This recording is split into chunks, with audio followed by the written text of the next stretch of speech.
Good morning. Welcome to the 21st January 2024 news. The first news that happened is there was some updates on the election. OpenAI suspends a bot developer for presidential campaign. The reason was because OpenAI rules the ban of its technology in political campaigns, and Delphi had to take down the bot after the account suspension. So it's interesting, the developments, because only last week OpenAI announced how they would approach the 2024 elections, as they are trying to see with the upcoming 50 or 60 elections in the coming year, how the platform safety is going to be elevated for voting information, enforcing measured policies, and improving transparency, notably preventing abuse, especially for their image generation, DALL-E, their GPTs, transparency around the AI generated contents, again about DALL-E, and also improving access to voting information.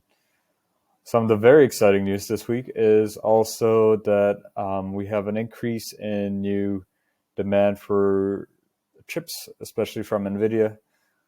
This week in Davos, the Swiss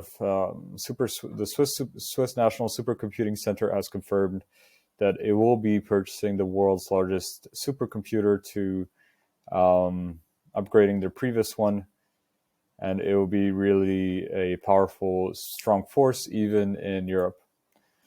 Compared to last week, we also heard that Meta's Mark Zuckerberg is going to be purchasing 600,000 chips. So I wanted to bring out this picture from The Verge, who showcased how much that actually is, as he's planning on buying 600,000 chips. Previously, this is a lot compared to how much Microsoft has, which is 150,000, which is a quarter of this, and how much they previously purchased last year. So they're going to immediately be purchasing 250,000, as I understand, to build their AI center, and then they're going to be purchasing other chips.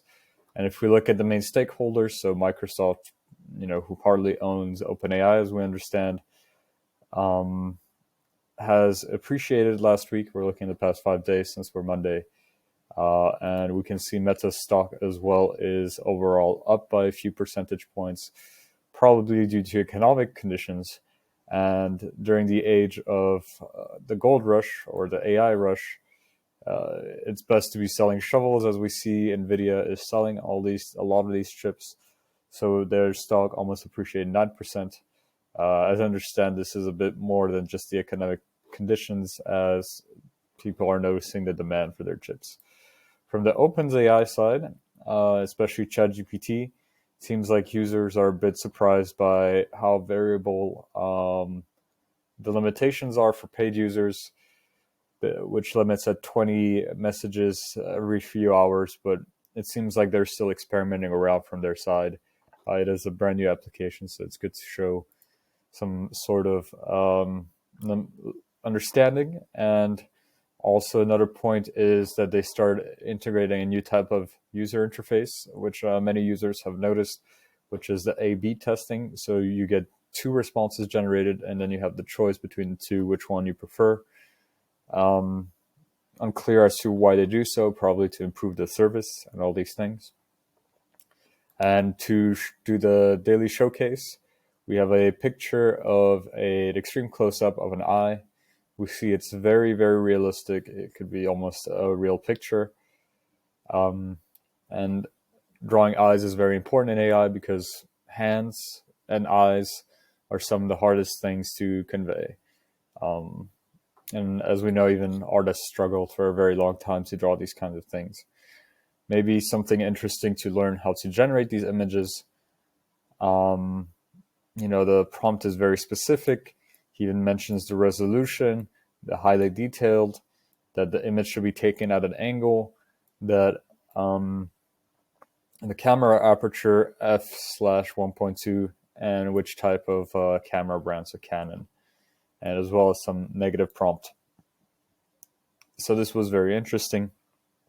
And this was the Daily AI News. Subscribe for more.